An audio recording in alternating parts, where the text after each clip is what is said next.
Hey buddies, welcome to Amass Games. My name is Simon and today I'm going to show you how to set up, play and review the game Forbidden Island. Now as you can see, this is a tin game. Not all games come in a tin, as you might have noticed, but I've noticed just out today of all days I actually have Viscount's Rest Kingdom out of shop just about, and it's actually manufactured by the same company.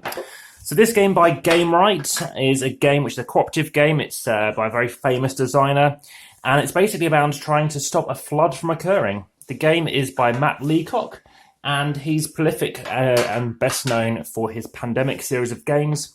This is in the Forbidden series of games, of which there are presently 3. It's a trilogy. And Forbidden Island, you're going to take all these cards and you're going to shuffle these tiles up. This is the first and regarded as the easiest of the 3. And after Forbidden Island came Forbidden Desert. After Desert, there was Forbidden Sky. Now, Sky, lots of people dislike. I wasn't a big fan of Sky. But another thing is it didn't necessarily typically come in a tin either. Now, Forbidden Desert is regarded as the best and hardest. And this is Forbidden Island, which I've played less frequently than Forbidden Desert. But also I have played it more than Forbidden Sky. So there are various difficulties in this game. And just whilst I'm finishing setting up, what you're going to be doing is you're taking these various tiles and you're placing them, as you see, in a 2x2 grid, and then expanding outwards until you've got this set up as it is. Now we're trying to get to Fool's Landing, and then you need to get a helicopter card to fly off Fool's Landing. As you might have spotted, I actually have taken these things out of the bag because I want to quickly access the various characters that we could be playing with. So what we're going to be doing is you're going to be grabbing these cards, you're going to shuffle these up to decide which character we're going to be. So for a 2-player game, I'm going to say I'm yellow, and the person who's also on my team is red. So yellow is the navigator. I can move another player up to 2 adjacent tiles for 1 action. Now adjacency in this game is in particular going to be only diagonal, only orthogonal, not diagonal. Anything else is going to be back in the box. And what you can do is anything you're not playing with, because there are 6 cards and up to 4 players, you can actually have your actions off to one side as well. So it's going to go back in the bag. And for example, I'm going to take the navigator and let's take the red player. And what you're going to do is place them out on where they normally would start, which are these locations, and I'll get back to that in one moment. Just whilst I'm putting this other stuff away, please hit the like button now, and also subscribe if you haven't already, and hit the notification bell. And of course, if you didn't like the video, you can of course always unlike the like that you've ticked earlier. Also check out the comments and descriptions for any of the updates I might have. I do reply very fast, and hopefully I haven't goofed in this game, but by all means keep an eye on it. Now, as you've noticed, I have orientated these all towards me, but of course you can do it as you wish. And it's a game that takes about half an hour. As I said, there are various difficulty levels as well, so please keep an eye out on whichever you fancy doing. If you haven't played co-ops before, I recommend Novice. If not, maybe stick to Normal.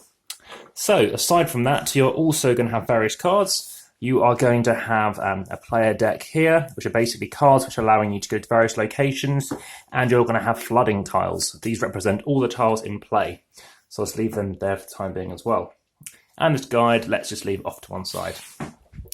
That's something that can come in useful. I'm deliberately leaving it on here just to show you what happens when it moves up a level. Okay, so we have these various treasure cards. We also have, of course, these water rises cards as well. What they mean is basically this increases, and it increases the amount of cards that you're taking. So initially we need to start with setup. So we need to give 2 cards to each player. So let's just do that now. So we're going to grab 2 cards and give them to each player. So we could shuffle them a bit more, divide them up as you wish, and let's see which cards we get. So we have started off with 2 reds, which is funny enough exactly how I started off the last game, and our other teammate has got another red card and a helicopter lift, which are good cards to start off with. I mentioned we need to get to Fool's Landing to fly off to, of course, collect what we need to do on this island. So yeah, lift your team off Fool's Landing to win the game, or move 1 or more pawns on the same tile to any other tile. Now, there's a hand limit of 5 cards. If ever you go beyond 5, you've got to discard down, but you can use your special action should you have one as well. So we're taking 3 actions, up to 3 actions if you wish to. And let's say I'm starting. So if I'm over here, what I can be choosing to go is to various locations. There's one thing I do need to do, and that's finish setting up basically the island state. And that's where we deliberately are starting to flood 6 cards. 5, 6, there are 6 cards. So let's leave the cards we're picking up here, and this will be the discard for now. And we have the bronze gate, so let's move that out there. So actually the card I start off on is going to turn over. Now I will say at this point, and of course I will be doing a bit more review later on, but the fact that it's like this and having to flip them is a little strange. So Cliffs of Abandon. So now you need to try and figure out where on earth all these places are. And there are 2 of each places you're trying to reach, which I'll get back into. So we have Cliffs of Abandon, which is here.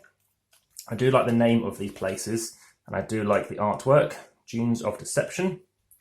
Because these ones, again, you don't flip that way up. We have Silver Gate. So again, you're not flipping it that way, you're flipping it sideways. That's 3 of the lodges done, a bit more than 3, that's 4 done. Whispering Gardens, we've got 4 done, and Whispering, where's that one there?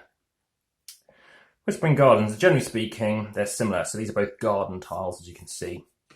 For the lion, so they're kind of there back to some manticore. I think, and then we have the Crimson Forest. So the Crimson Forest, let's look for that forest. Here it is. So that's going to be flipped over. Okay, so now we've got the layout of the board. We're then going to be, we talked about handing out the treasure cards. We've set that water level. And now again, I can take my turn. So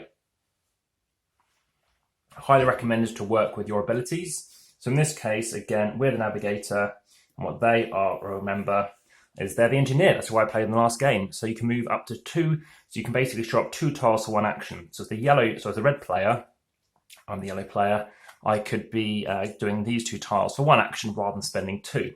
So they're the engineer. So what I can be doing is, again, I can move another player up to 2 tiles for 1 action.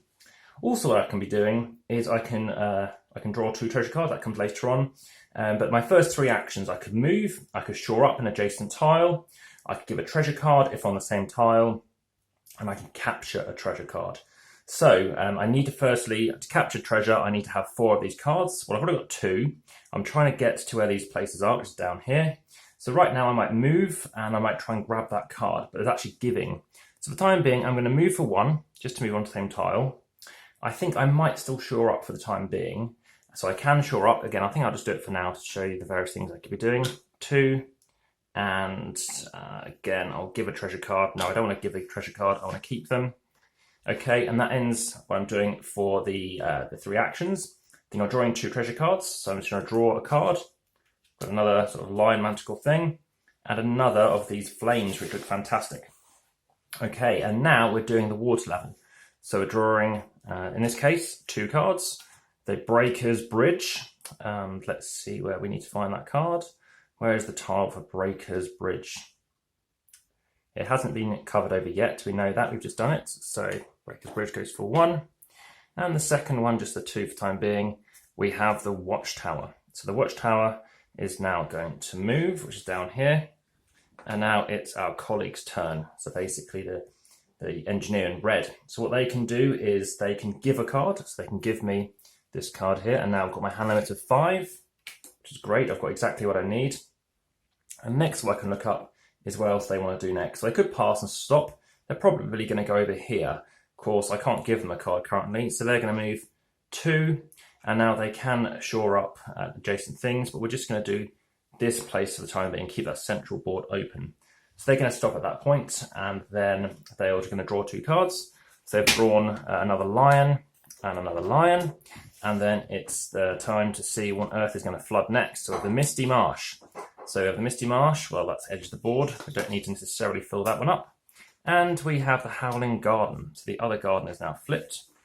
And now it's back to my turn. So the navigator, I can move for this person instead, but I'll choose not to.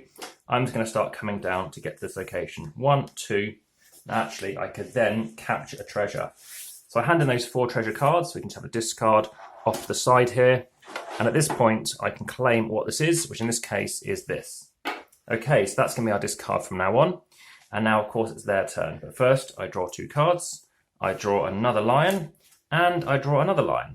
Now, if I had drawn a different card, let's say I had drawn a Water Rises card, then I don't draw a replacement card. But what happens is, firstly, this moves up. You then have anything in the discard, so it would have been these cards, are then going to get shuffled and placed on top of that deck. So the same thing is going to come up again. They just become very sodden in water. And then what happens is we then go on to that, obviously the drawing phase. So in this instance, what's going to happen is you're drawing 3 cards now instead of 2. Finally, if, say, Breaker's Bridge comes up again, then what will happen, I'm not saying it's going to happen now, but what's going to happen is you then lose this tile, so it just goes out of the game, back into the box, let's say, and you're going to take the card relating to it, and that's going to come out too. So in this case, Cities of Abandon, I don't think came up, we managed to shore that one up, but let's just quickly go through and find the tile in question. Dunes of Deception, so that card would come out, back in the box, and you don't need it anymore. So that is pretty much the game. You're trying to get to these 4 locations. There are 2 of each, remember, there's the Tidal Palace, the Coral Palace.